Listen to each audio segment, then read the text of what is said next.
화목하게 하는 직분을 받았으니까 모든 사람과 화목한 은혜가 있으시기 바랍니다. 오늘 일부 예배 때 보니까 제가 조금 이게 중간에 말씀이 좀 어려운 부분이 있어요. 근데 어려운 부분이 있다고 귀를 막으면 그 사람은 성장이 안 돼요. 졸지 말고 눈을 똑바로 뜨고 성경 요조를 띄워주니까 그 말씀을 잘 이어가면서 복음을 원리적으로 이해해야 합니다. 그래서 모두가 이게 아는 것만큼 사람이 성장할 수 있어요. 오늘 말씀을 통해서 영적 성장이 일어나는 은혜가 모두에게 있으시기를 예수 그리스도의 이름으로 축원합니다. 우리가 가정을 방문하다가 보면 이런 액자가 걸려있는 집을 보실 수 있습니다. 이게 이쪽으로부터 읽으면 성사만화가인데 이게 이렇게 읽는 게 아니고 여기서부터 읽어야 합니다. 그러니까 한문의 내려쓰기가 꼭 히브리어가 오른쪽에서 왼쪽으로 써나가는 거거든요. 근데 유사해요. 가화만사성. 가는 집을 뜻하죠. 화는 화목을 뜻하고요. 만은 숫자 만을 뜻합니다. 사는 일사자야. 그리고 성은 이를 성입니다. 그러니까 가정이 화목하면 만 가지 일을 다 이룰 수 있다는 그런 의미입니다. 이 가와만성성이라는 말을 처음 사용한 사람은 고려시대 추적이라는 사람으로 추정이 됩니다. 이 사람이 쓴 명심보감이라고 하는 책에 거기에 가화만사성 이런 글이 있다고 합니다. 그러면 화목이 뭘까? 화목은 우리말 사전에서는 크게 두 가지 의미로 살펴볼 수 있습니다. 그 앞을 보지 말고 스크린을 보세요. 이건 학교 시험 볼 때도 나와. 화목은 한자에서 온 의미 말입니다. 화목은 소극적으로는 사이좋게 지내고 다투지 않는 상태, 적극적 의미에서 볼 때는 서로 뜻이 맞고 정겨운 상태, 만나면 즐겁고 좋은 사람들, 화목한 상태입니다. 잠언에 보면은 마른 떡 한 조각만 있고도 화목하는 것이 제육은 고기예요. 고기가 집에 가득하고 다투는 것보다 나으니라 화목이 좋은 것이라고 이렇게 말씀하고 있습니다. 그러면은 누가 화목하게 할 수 있을까? 오늘 봉독한 본문 17절을 보면은 누구든지 그리스도 안에 있으면 새로운 피조물이라. 누구든지 그리스도 안으로 들어와서 그리스도 안에서 새 생명을 가진 새 사람으로 거듭나게 되면 새로운 피조물, 새로운 존재, 4차원의 인류가 됨을 말씀하고 있습니다. 그럼 사람이 어떻게 새 존재가 될 수 있을까? 어떻게 새로운 피조물이 될 수 있을까? 요한복음 3장에 보면 사람이 새로운 피조물이 되는 신비를 예수님이 말씀하세요. 어느 날 바리새인 중에 니고데모라 하는 사람이 예수님을 찾아옵니다. 이 사람에 대해서 성경은 세 가지로 얘기를 합니다. 이 사람은 바리새인 중에 있었던 사람이라. 그러니까 이스라엘에는 바리새파, 사두개파 그런 파가 있었어요. 근데 이 바리새파는 어떤 사람들이냐? 일회에 2번씩 금식하고 이래면 한 주간에 2번씩 밥을 굶는 거야. 근데 이게 종교적 의식이긴 하지만은 밥을 안 먹는 건 참 힘든 일입니다. 근데 이 사람들은 1회에 2번씩 금식을 했고 또 소득의 10의 1조를 드렸어요. 우리도 11조 하는데 이렇게 생각할 수 있지만은 바리새인들은 그 정도가 아닙니다. 바리새인들은 얼마나 10의 1조를 잘 드렸느냐? 박하와 회양과 근채의 10의 1조를 드렸어요. 박하는 울타리에 심는 것들이에요. 회양도 그런 거예요. 그리고 근채는 채전, 밖에 있는 조그만 쪽밭에다가 심은 배추 그런 거예요. 그러니까 우리식으로 얘기하면 11조 드리는데 고추 이렇게 한 20개 심어놓고 거기서 고춧가루를 빻어요. 거기서 고춧가루 12일조 드리는 여자 집사님들 혹시 있습니까? 회향도 향신료예요. 후춧가루와 비슷한 거야. 그거를 11조 드리는 사람이 있겠어요? 혹시 나는 이번에 선물을 받았는데 송편을 한 보따리 받았다. 그래서 나는 이거를 어떻게 11조를 드릴까 생각을 하고 개수를 쉬고 한 개 만드는 비용이 얼마나 들까를 계산해서 나는 그렇게 10의 1조를 드렸다. 한번 손 들어보세요. 한 사람도 없으시잖아요. 근데 이 사람들은 그렇게 10의 1조를 드렸어요. 밖에 심은 김장하려고 심은 배추의 10의 1조를 드리는 철저한 사람이었던 걸 볼 수 있습니다. 대단히 종교적으로 탁월한 사람들이죠. 1절 하반절에 보면 유대인의 지도자라 그랬는데 개역 성경에서는 유대인의 관원이라. 근데 이 관원이라고 쓰인 헬라어 아르콘이라는 단어가 뭘 얘기를 하느냐 하면은요, 유대인의 사내들인 공회라고 하는 공회의 의원을 뜻하는 거야. 71명으로 구성된 집단인데 이 71명의 집단들이 어떤 사람들이냐면 아주 고위급 사제들, 그리고 제사장들, 율법학자들, 그리고 원로들, 그리고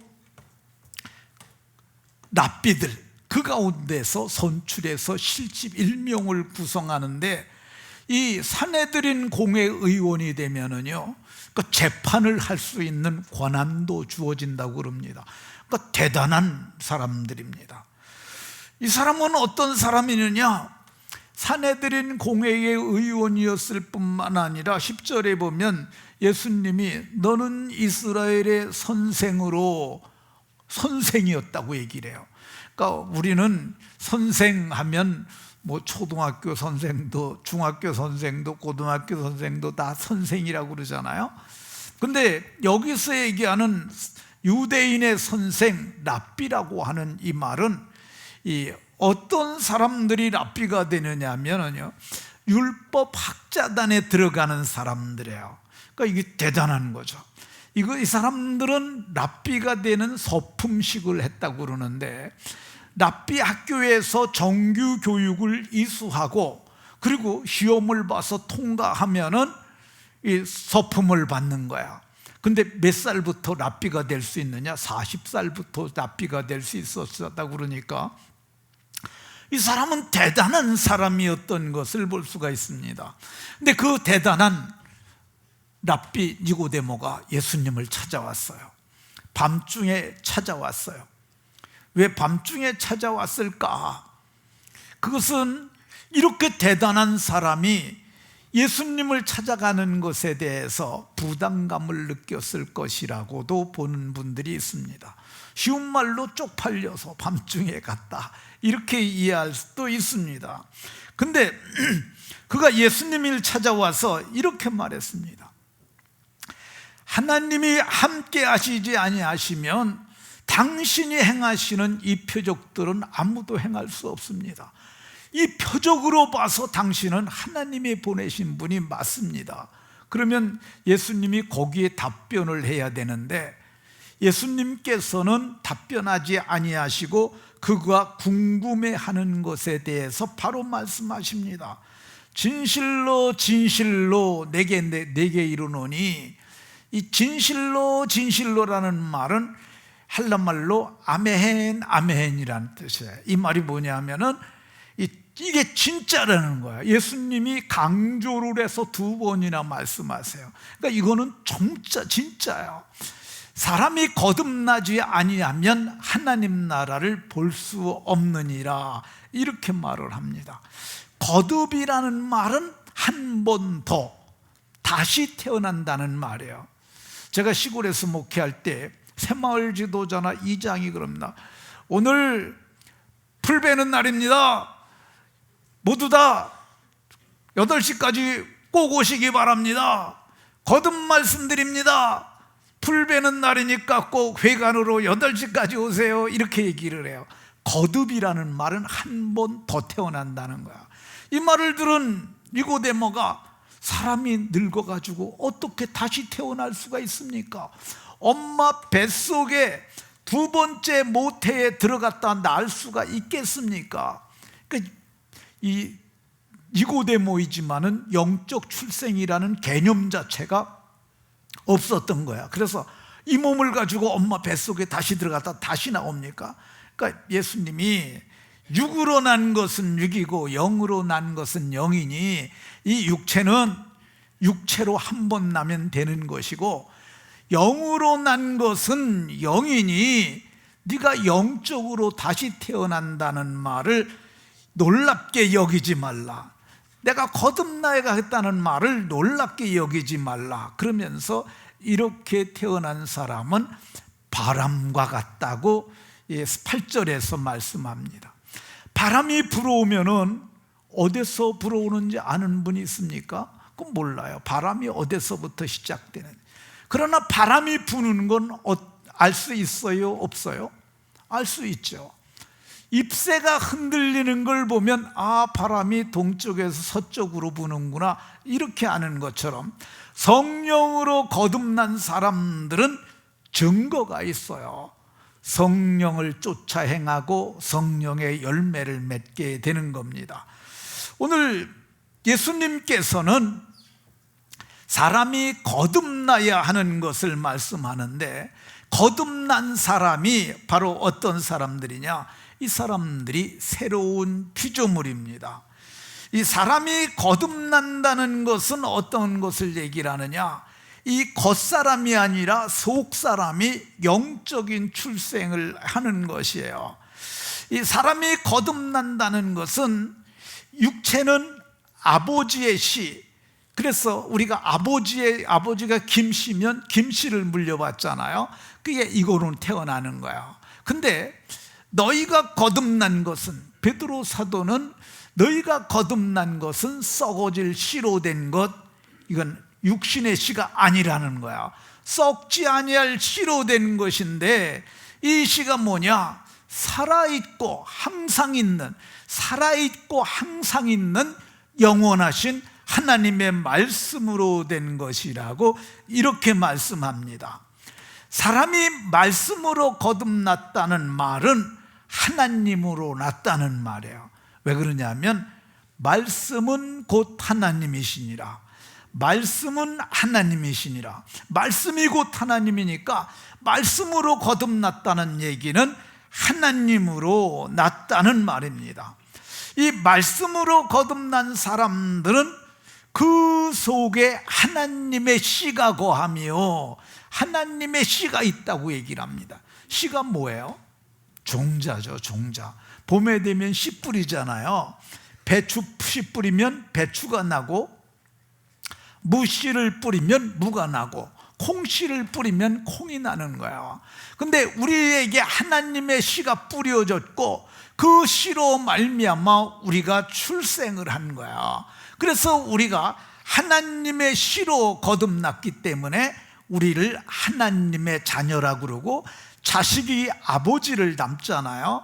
그러니까 우리를 신성한 성품, 개역 성경에서는 하나님이 신이니까 우리가 신의 성품에 참여하게 됐다고 이렇게 말씀하고 있습니다. 그러니까 우리가 하나님의 씨로 거듭났으니까 우리가 영적으로 보면 우리가 성이 다 하시예요. 하나님을 우리가 다 아버지라고 그러잖아요. 김승명 집사님이 요 앞에 계신데, 이게 아버지가 김씨니까 김승명이에요. 근데 하나님의 씨로 거듭났으니까 하 김승명. 원래 이게 하를 생략을 해서 그렇지, 우리가 이게 세상 족보가 이해를 못해서 그렇지, 이게 하나님 나라의 족보에 가면 하 김승명 아마 이렇게 될 것으로 보여집니다. 그러면 사람이 어떻게 거듭나서 새로운 피조물이 될 수 있을까? 우리가 노력해서 하나님의 피조물로 새로운 인류로 태어난 겁니까? 아닙니다. 그것은 하나님께서 우리에게 새로운 피조물이 되도록 우리에게 아들을 보내주셨어요. 하나님이 세상을 이처럼 사랑하사 독생자를 주셨으니 이는 그를 믿는 자마다 멸망하지 않고 영생을 얻게 하려 하심이었다고 이렇게 얘기를 합니다. 하나님께서 우리에게 주신 그 아들은 우리로 하여금 거듭나게 하시려고 뭘 하느냐? 우리 아버지의 뜻을 따라 이 악한 세대에서 우리를 건지시려고 우리의 죄를 대속하기 위하여 자기 몸을 속전으로 주셨어요. 우리의 죄를 대속하기, 대신 속죄해 주시려고 자기 몸을 뭘로 주셨느냐? 속죄의 제물로 예수님께서 내어주셨다고 이렇게 얘기를 합니다. 이거를 우리가 깨닫는 거야. 아, 나는 허물과 죄로 죽어서 영원히 멸망받을 수밖에 없는 존재였는데 하나님이 세상을 사랑하셔서 독생자를 주셨고, 독생자 되시는 예수님께서는 나를 거듭나게 하시고 새 생명을 주시려고 내 죄를 대속하여 자기 몸을 십자가에서 죽으셨구나. 이걸 깨닫는 순간, 깨닫는 게 굉장히 중요해요. 이걸 깨닫는 순간 어떤 일이 일어나느냐? 예수 그리스도의 핏부림이 일어납니다. 택하시려고 작정했던 그 사람들에게 예수 그리스도의 핏부림이 우리 마음에 일어나는 거야. 그래서 성경은 마음의 뿌림을 받아, 마음에 뿌려졌다는 말이 예수의 피예요. 예수의 피가 마음에 뿌려지는 그 순간 우리 죄를 속하는 게 뭐냐? 레위기에서에 보면 피가 죄를 속하느니라. 생명이 피에 있음에 피가 죄를 속하느니라. 그래서 마음에 피가 뿌려졌으니까 죄가 속해지는 거야. 죄의 속죄가 일어나는 거야. 죄가 없어지는 거야. 죄의 사함을 받았다는 말이 죄가 없어진다는 말입니다. 그럼 우리 마음에 뿌려진 그 피가 무슨 피냐? 하나님의 피예요. 하나님의 피. 하나님이 자기 피로 교회를 사셨다고 그러는데, 하나님이 자기 피로 사신 그분이 누구냐면 예수예요. 예수님이 하늘에 하나님으로 계셨는데 그분이 아들 하나님이 사람의 몸을 입고 이 땅에 오셔서 십자가에 피를 흘려서 자기 피로 값을 치르고 사신 거야. 그러니까 우리 속에는 예수의 피가 흐르는 거야. 그러니까 우리 속에 흐르는 그 피가 무슨 피냐? 성경은 영생하시는 하나님의 피라고 말씀하셔요. 영생하시는 하나님의 피가 흐르니까 우리가 어떤 존재가 됩니까? 영생하는 존재가 되는 거야. 예수님께서 요한복음 5장에서 너희가 영생을 얻었고 영생 얻을 게 아니에요. 우리는 이미 영생을 얻었고 보증으로 성령도 받아서 우리는 사망에서 믿는 순간 생명으로 지옥에서 천국으로 호적도 옮겨졌는 줄로 믿으시기 바랍니다. 믿는 순간 우리가 거듭 태어나는데, 그때는 어떻게 태어나느냐? 모두가 아기들로 태어난 겁니다. 그러니까 예수님 믿으면은 다 아기예요. 80 먹은 할머니가 예수 믿으면 80 먹은 영적인 아기가 되는 거야. 그 성경은 갓난 아기와 같이 순전하고 신령한 젖을 사모하라 이렇게 말씀합니다. 박용규라고 하는 목사님이 계십니다. 이분은 정말 예수님 천국에 갔다 오기 전하고 갔다 온 후의 삶이 다른 분이세요. 저분은 우리 교회에 와서 부흥회를 한번 하셨는데 정말 저분 참 하늘에서 오신 분과 같이 그렇게 부흥회를 하셨어요. 참 은혜가 되신 분인데 이분이 간증하신 내용 중에 이런 내용이 있습니다. 자기가 천국에 올라가서 가봤더니 다른 사람의 집에 비해서 자기 집이 너무너무 적더라는 거야. 따졌다는 거야. 천사님, 내 집은 왜 이렇게 적습니까? 그랬더니 너는 세상에 있는 동안 상을 다 받아서 그 상을 받아서 하늘로 상이 올라온 게 없다. 그래서 네 집은 이거밖에 안 된다 그러는 거야. 그래서 당혹해 하니까 자, 지금 잘 봐라. 그러면서 전라도에 지금 좋은 재료가 지금 준비돼서 올라오고 있는데 그걸 보라는 거야. 명절 때인데 딸이 이제 시집 갔다가 온 거야. 와가지고 엄마하고 같이 시간을 보내고 그러면서 이제 가는 거야. 가기 전에 엄마 나를 좀 부잣집에 시집을 보내지. 가난한 집에 시집을 보내갖고 내가 엄마 뵙고 갈 때 뭘 드릴 게 없어서 마음이 너무 송구하다 그러면서 요거 작지만 이거 엄마 이거 가지고 좀 보태서 쓰시라고 꽁치꽁치 했던 돈을 엄마를 주는 거야. 그랬더니 엄마가 내가 네 살림을 다 하는데 네가 이걸 주면 어떡하려고 그러냐. 애들하고 살아야지. 엄마는 주고 주거니 받거니 하는데 그게 천국에서 가장 좋은 집재료라는 거야. 근데 그때 저 권사가 16살이라고 그러더래요. 그래서 따졌다는 거죠. 천사님, 무슨 할머니인데 16살입니까? 그랬더니 저게 예수 믿은 지 16년밖에 안 돼가지고 그게 16살이라고 그랬다는 겁니다. 그러니까 예수님을 믿으면 영적으로 출생하는데, 그럼 이 영적으로 출생한 새로운 피조물, 그 새로운 피조물은 어디에 있을까? 우리 속에 있습니다. 그래서 성경은 속사람으로는 하나님의 법을 즐거워하되, 이 겉사람과 속사람이 다른 거야. 이 속사람은 사망에서 생명으로 옮겨진 존재고 하나님의 법을 마음으로 섬기는 사람이고, 반면에 겉사람, 이 썩어지고 죽어지고 멸할 이 겉사람은 육신으로는 죄의 법을 섬기는 사람이죠. 그래서 예수님 믿기 전에는 죄의 법만 따라 섬기니까 마음 편했어요. 근데 예수님 믿고 나면 그때부터 속사람과 겉사람의 이 전쟁이 시작이 됩니다. 예를 들어서 하나 말씀드리겠습니다. 주일에 교회를 오려고 했는데 어떤 사람이 놀러 가자고 하는 거야. 그것도 아주 좋은데, 그리고 거기 가면 좋은 음식도 준비되어 있고 넌 돈 안 내도 돼. 그냥 오기만 해. 유혹이 되겠어요? 안 되겠어요? 주일날 교회 가야 되는데 놀러 가자 그러니까. 근데 따라가서 먹고 마시고 놀고 싶은 마음은 육신의 법이고, 안 돼. 주의 날이니까 내가 주의 백성이고 하나님 아버지가 계신데 내가 가서 예배해야지. 그건 하나님의 법을 따르는 마음이라는 것입니다. 이렇게 거듭난 사람들은 놀라운 변화가 오는데 그 변화 중에 하나가 악한 양심으로부터 벗어나는 거야.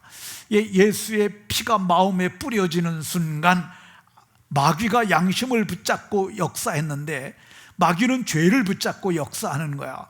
근데 죄가 없어지니까 마귀가 더 이상 붙어 있을 수가 없어요. 마귀가 떠나니까 악한 양심으로부터 벗어나서 우리는 이제 어떤 사람이 되느냐? 선한 양심을 가진 존재가 되는 줄로 믿으시기 바랍니다. 우리는 그래서 모두가 선한 양심을 가진 선한 사람들입니다. 그러면 새로운 피조물이 된 우리가 왜 화목해야 되느냐? 바울 사도께서는 18절에, 오늘 본문 18절에 그가 아는 하나님이에요. 하나님이 그리스도로 말미암아 우리를 자기와 화목하게 하시고, 하나님이 우리와 화목하게 하셨는데 어떻게 화목하게 하셨느냐? 하나님이 그 아들 예수를 그의 피로 말미암는 화목제물로 삼으셨으니, 이 둘이 싸워서 원수가 됐어요. 화목하게 하려면 누가 중재자가 있어야 되잖아요. 그래도 좋은 식당으로 오라고 그래갖고 밥 먹고 그러고서 화목하고 친해지지 않습니까? 근데 그 아들 예수를 화목케 하게 하는 제물로 보내셔서 그 예수님께서 화목제물로 우리를 위한 화목의 제물이 되셨다고 이렇게 얘기를 합니다. 그럼 왜 예수님을 화목제물로 세우실 수밖에 없었을까? 그것은 전에 악한 행실은 아담이 지은 죄예요. 그게 악한 행실로 하나님을 멀리 떠나서 마음으로 원수가 되어 있는 거야. 하나님은 죄를 보지도 못하시는 분이기 때문에 우리 죄인이니까 보지 않게 되고, 우리 죄인들은 어떻게 됐어요? 불꽃 같으신 하나님 앞에 나갈 수가 없는 거예요. 그러니까 우리가 하나님과 관계가 서로 얼굴을 돌리는 상태였었는데, 그의 아들 예수께서 육체의 죽음으로 우리를 화목하기 위해서 예수님이 십자가에서 육체의 죽음으로 하나님과 우리를 화목하게 하셨습니다. 어떻게? 죄를 21절에, 오늘 봉독한 본문 21절에 보면 하나님이 죄를 알지도 못하신 이를 우리를 대신하여 죄를 삼으셨다고 말씀합니다. 그러니까 예수님이 죄를 뒤집어 쓰시고 십자가에서 죽으신 거야. 네, 마지막 말씀이 뭐예요? 다 이루었다. 이 말은 장사꾼들이 쓰는 경제 용어인데 다 갚았다라는 거야. 인간이 지은 죄값을 하나님의 아들이 자기 피로 말미암는 화목제물로 자기를 속전, 개역 성경에서는 속전이라고 나와요. 벌금으로 자기의 몸을 내셨다는 뜻입니다. 그래서 우리가 그의 은혜의 풍성함을 따라 그의 피로 말미암아 속량 곧 죄사함을 받게 됐는 줄로 믿으시기 바랍니다. 그래서 우리가 화목이 이루어졌어요. 하나님께서는 죄를 심판하셨으니까 공의가 충족된 거야. 우리는 예수의 피로 죄사함을 받았으니까 더 이상 죄인이 아니에요. 그러니까 하나님과 화목이 돼서 이제는 그리스도 앞에, 은혜의 보좌 앞에 담대히 나아갈 믿음의 담력을 얻게 됐는 줄로 믿으시기 바랍니다. 그러니까 은혜의 보좌는 원래 지상에 임한 시은소예요. 제사장들만 1년에 1차씩 양의 피를 가지고 벌벌 떨어가며 들어갈 수밖에 없었던 것인데, 예수님께서 자기 피로 화목을 이루셨으므로 이제는 하늘에 있는 은혜의 보좌 앞에 벌벌 떨면서가 아니라 너 어떻게 왔냐 그러면 제게는 예수의 피가 있습니다. 그래서 예수의 피를 힘입어 성소에 들어갈 담력, 배짱을 얻게 됐는 줄로 믿으시기 바랍니다. 우리가 왜 화목해야 되느냐? 우리에게 화목하게 하는 직분을 주셨어요. 이 직분이 얼마나 귀하냐 하면은, 이 교회에는 여러 가지 직분이 있잖아요. 근데 모두를 장로를 시키고 모두를 목사를 시키지는 않아요. 근데 모두가 다 해야 하는 직분이 하나 있는데 이게 화목하게 하는 직분이에요. 그래서 우리 모두에게 화목하게 하는 직분을 주셨는 줄로 믿으시기 바랍니다. 직분만 주신 것이 아니에요. 하나님이 우리에게 부탁을 하셨어요. 명령하지 아니하시고 화목하라고 말씀을 우리에게 부탁하셨어요. 그러니까 저와 여러분들이 모두와 화목하게 하는 줄로 하나님과 화목해야 하는 줄로 믿으시기 바랍니다. 그럼 우리가 누구와 화목해야 되느냐? 20절에, 오늘 봉독한 본문 20절에 보면은 이미 화목이 이루어졌음에도 불구하고 하나님과 가까이 하지 않는 사람들이 있어요. 근데 그렇게 하면 안 되고 어떻게 해야 돼요? 정겹게, 사이좋게, 즐겁게 하나님과 늘 이야기하면서 소통하고 지내야 되는 거야. 하나님께 이야기하는 게 뭐예요? 그게 기도예요. 하나님 아버지 앞에 낱낱이, 하나님 오늘 교회 갔는데요, 너무너무 말씀이 좋았어요. 하나님 감사해요. 이게 다 하나님 앞에 아뢰는 기도죠. 우리는 뭐 그냥 학교 붙게 해주세요 이런 것만 기도가 아니라 우리 아버지니까 일상이 기도가 되는 은혜가 있으시기 바랍니다. 누구와 화목해야 하느냐? 가족이 화목해야 돼요. 특별히 부부가 화목해야 합니다. 남편은 보면은 화목하지 않은 사람들은 아내가 못됐다고 그럽니다. 전에 결혼할 적에는 서로 사랑한다고 물고 빨고 그러더니, 아니 세월이 지났다고 그래가지고 아내가 못된 여자라고 막 그럽니다. 나를 무시하고 내게 함부로 말하고 애들이 있는 데서도 막 말하고 그런다고. 화나면 다 그러잖아요. 근데 그런다고 그러고서 화목하지 못하는 사람들이 있어요. 아내는 남편이 못됐다고 그럽니다. 남편이 나쁜 말도 하고 돈도 못 벌어오고 그러면서 남편이 자기한테 막 한다고 이렇게 얘기를 합니다. 근데 이렇게 평행선을 달려가면 화목이 이루어지겠어요? 안 이루어지겠어요? 안 이루어집니다. 근데 요즘 젊은 세대는, 오늘 조선일보에 난 기사야, 한치도 양보를 하지 않는데요. 그게 요즘 젊은 세대는 그러니까 계산적이라는 말이죠. 한치도 양보하지 않는다는 거예요. 그렇게 하면 안 됩니다. 어떻게 하냐면은 명절에 집이 이제 경상도쯤 된다고 그래 보세요. 가는 시간, 오는 시간, 집에서 머무는 시간을 딱 계산한다는 거야. 그러니까 여기 갔다 오는데 10시간 걸렸으니까 우리 집에 1시간밖에 안 걸리면 우리 집 가서는 8시간을 있어야 된다는 거죠. 그걸 계산을 한다는 거야. 성경은 이렇게 하게 되면 물고 먹으면 피차 멸망할까 너희가 주의하라고 갈라디아서 5장에 말씀하고 있습니다. 그러면 우리는 그렇게 하면 안 되고 어떻게 해야 되느냐? 성경이 말한 대로 화목해야 합니다. 이게 절대법이에요. 절대법. 이건 상대법이 아니야. 하나님이 하라고 그러셨으니까 이렇게 하면 되는 거야. 뭐라고 얘기를 하느냐 하면, 아내들에게 자기 남편에게 복종하기를 죽게 하듯 하라. 아내들이요, 남의 남편 안 해요. 남의 남편에게 복종하는 여자들 많은데 그러면 안 되는 거예요. 자기 남편에게 복종하는데 어떻게 하라고요?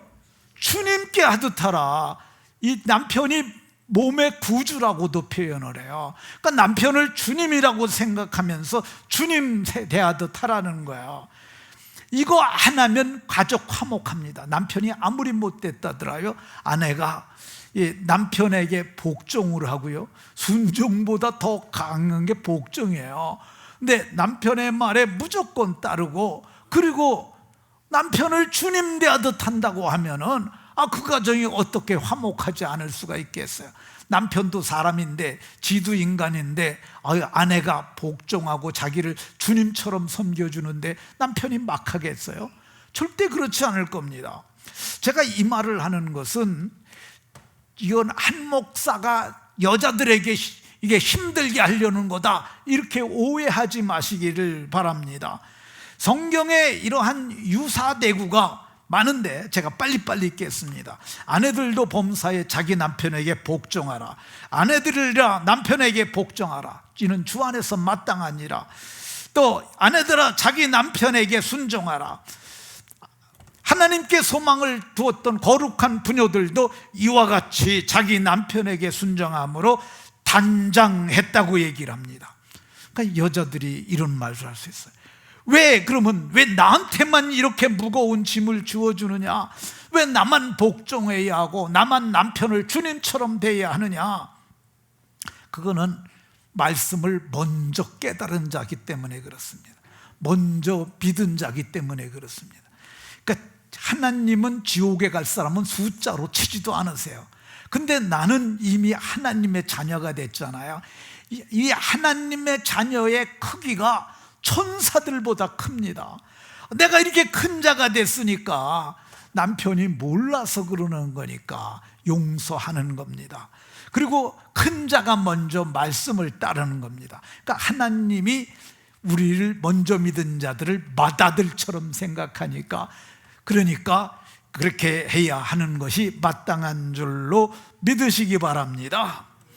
화목하게 하는 방법으로 성경은 남편에게도 마땅히 해야 될 몫을 말씀합니다.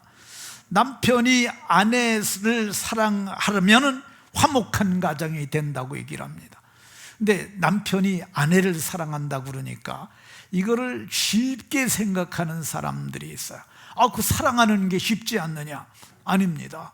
사랑하는 게 복종하는 것보다 훨씬 더 어렵습니다. 왜 그러냐면 이 성경을 보세요. 그리스도께서 교회를 사랑하시고 그 교회를 위하여 자신을 죽이심같이, 자신을 준 게 뭐예요? 십자가에서 죽은 거예요. 사랑하는데 얼마까지 사랑했느냐? 죽기까지 사랑하셨다고. 십자가에서 죽기까지 자기에 대한 사랑을 확실히 십자가에서 증거로 보여주셨다는 거야. 아내를 사랑하는데 얼만큼 해야 되느냐? 목숨 걸고 사랑하라고 얘기하고 있습니다.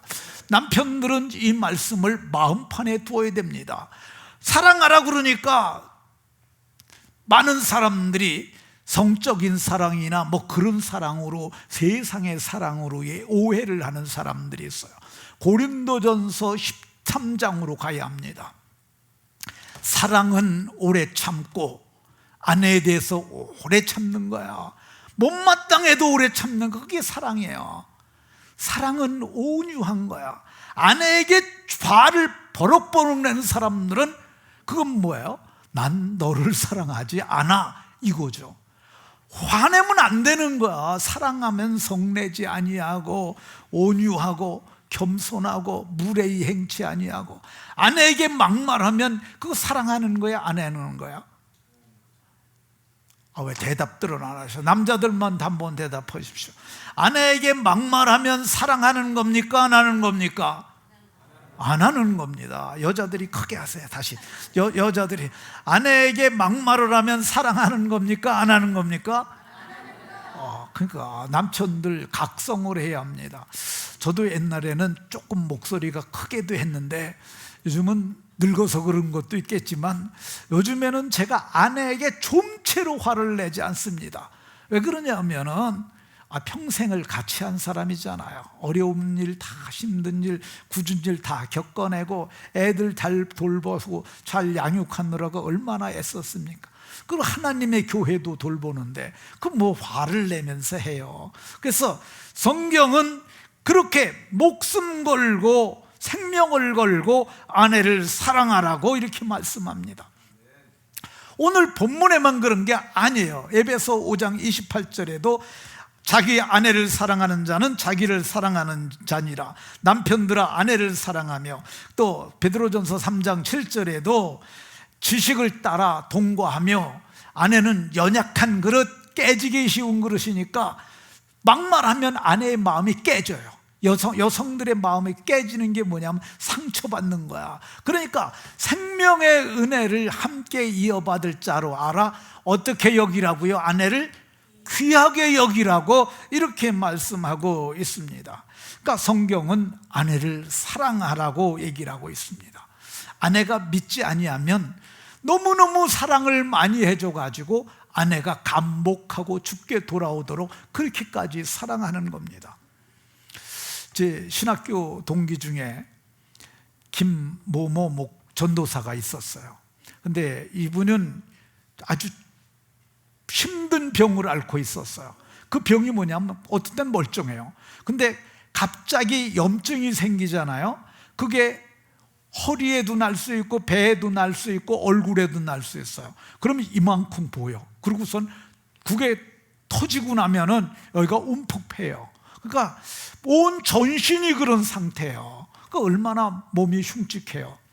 그런데 그 친구의 아내가 예쁘고 대학에서 피아노 전공한 그런 자매예요. 근데 그 친구는 제가 보기에는 정말 아내를 사랑하는 것 같아요.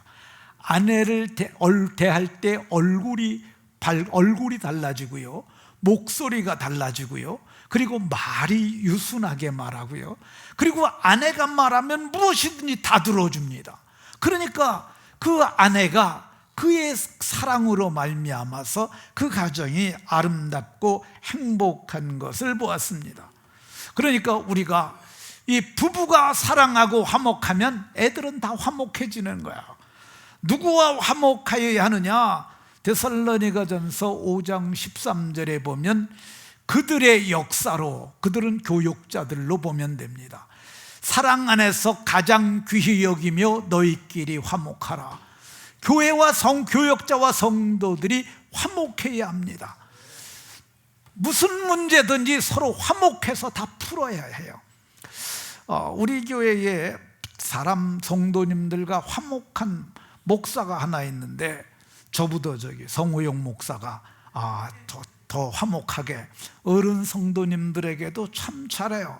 제가 보기에 늦은 시간에도 좀 어르신 모셔다 드리라고 그러면은 군말하지 아니하고 모셔다 드리는데, 그 모셔다 드리는 과정이 아주 화목하게 하면서 해요. 참 제가 보기에 훌륭하다고 생각이 듭니다. 누구와 화목해야 되느냐? 로마서 12장 18절에 보면 모든 사람과 더불어 화목하라 이렇게 말씀합니다. 이 모든 사람은 교인들이 아니에요. 세상 사람들과도 화목하라는 거야. 왜 화목해야 되느냐? 분쟁이 일어나거나 불화하면은요 절대 전도가 안 됩니다. 관계가 좋아져야 돼요. 관계가 좋은 게 화목한 거야. 화목해야 복음이 화목을 통해서 전달이 되는 거야. 그러니까 모든 사람들과 더불어 화목하라고 이렇게 말씀하고 있습니다. 그럼 우리가 어떻게 화목을 만들어 갈 수 있느냐? 하나님은 아들을 보내셨어요. 화목해 하려고 아들을 보내셨어요. 아들은 자기 몸을 십자가에서, 그 예수는 우리를 위한 화목제물로 죽으셨어요. 그리고 우리에 대한 사랑을 확실히 증거하셨어요. 그러니까 우리도 화목제물 대신 예수님처럼 죽어야 합니다. 성경을 보게 되면 화목제의 원형이 나옵니다. 레위기 3장에 나오는데, 이 화목제사를 드리는 사람은 어떻게 되느냐? 짐승을 가지고 가는 거야. 자기가 기른 애주중지하는 이 짐승을 가지고 가는 거야. 늘 길렀던 거 그걸 가지고 가는 거야. 근데 왜 가지고 가느냐? 죽이려고 가져가는 거야. 그러니까 아까운 짐승을 가져가는 그 심정이, 죽이기 위해서 가져가는 심정이 어떡하겠어요? 이제 그걸 성전으로 가져가면 제사장이 검사를 하고 문제가 없다고 그러면 네가 손을 얹고 네 죄를 말을 해라. 그럼 내가 지은 죄를 다 고백을 하는 거야. 그럼 죄가 내게서 어디로 가느냐? 어린 양에게로 넘어가는 거예요. 이거를 전가라고 그래요. 우리 책임 전가한다고 그러잖아요. 마찬가지로 내 죄를 저기다 넘겨주는 거야. 내가 죽어야 되는데 내 대신 네가 죽는구나. 그럼 마음이 정말 애통하지 않습니까? 그리고 그걸 회막문으로 문으로 가져가서 양푼을 놓고 멱을 따는 거야. 이게 내가 죽어야 되는데 내 대신 짐승이 죽어야 되니까 얼마나 속상해요. 집에서 기르던 아까운 짐승의 멱을 따는 거야. 그리고 그 피를 받아요. 그러면 그 피를 제사장은 뿌리고 지방은 불사르고, 그리고 고기는 함께 나눕니다. 이게 화목제예요. 그러니까 오늘 우리가 화목하게 하려면 어떻게 되느냐? 우리가 죽어야 돼요. 우리가 죽어야 됩니다. 이번 명절에 여러분들이 가잖아요. 근데 형이 동생에게 얘기를 합니다. 오늘 우리 집안이 이렇게 힘들게 된 건 다 너 때문이야 임마. 그러면 예 맞습니다 형님, 제가 잘못했습니다. 그렇게 하는 거야. 이게 죽은 거야, 이게 죽는 거야. 그러니까 자기가 죽어야 되는 거지, 형이 뭐라 그러면 내가 뭘 잘못했다고 그래 그러고서 대들면은 이건 싸움이 되는 거죠. 명절 되게 되면 수많은 가정이 싸운다고 그럽니다. 이 싸우지 않으려면 어떻게 해야 되느냐?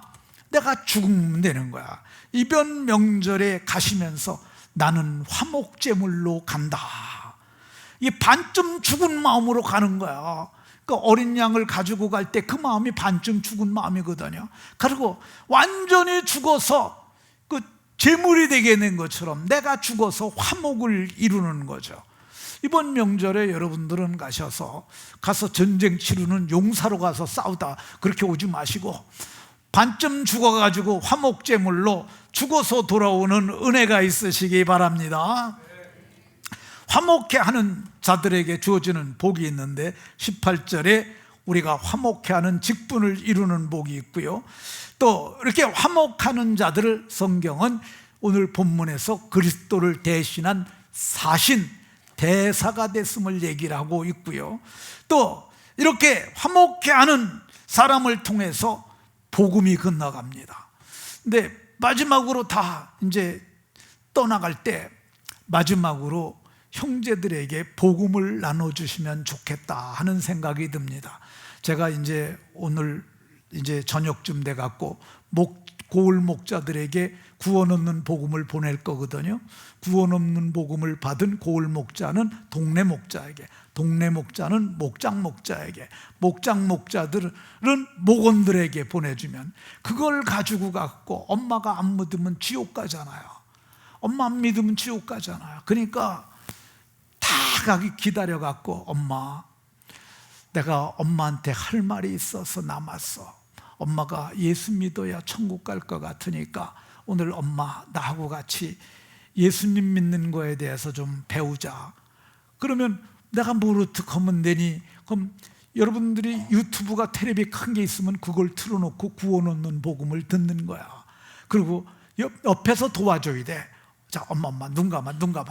그 가슴에 손을 얹고, 그리고 따라해. 옆에서 그걸 해줘야 됩니다. 그리고 진짜 마음으로 믿은 거지. 그러고서 이렇게 확인을 해주는 거죠. 그래서 믿으면은 엄마가 지옥에 가지 않고 천국에 가지 않습니까? 이게 화목해 하는 직분 중에 화목해 하는 일의 최고 절정이 뭐냐면 우리 믿지 않는 엄마를 하나님과 화목하게 하는 거야. 하나님의 딸이 되게 하는 거야. 말씀을 마치도록 하겠습니다. 모두가 명절에 화목해 하는 대사가 되셔서 직분을 잘 감당하시고 아름다운 열매 맺는 은혜가 있으시기를 예수 그리스도의 이름으로 축원합니다. 하나님, 오늘 말씀을 통해서 주의 법을 알게 하시니 감사드립니다. 우리가 화목하게 하는 직분을 받았으니 모두가 화목하게 하는 사람들이 다 되게 하여 주옵소서. 예수 그리스도의 이름으로 기도하옵나이다. 아멘.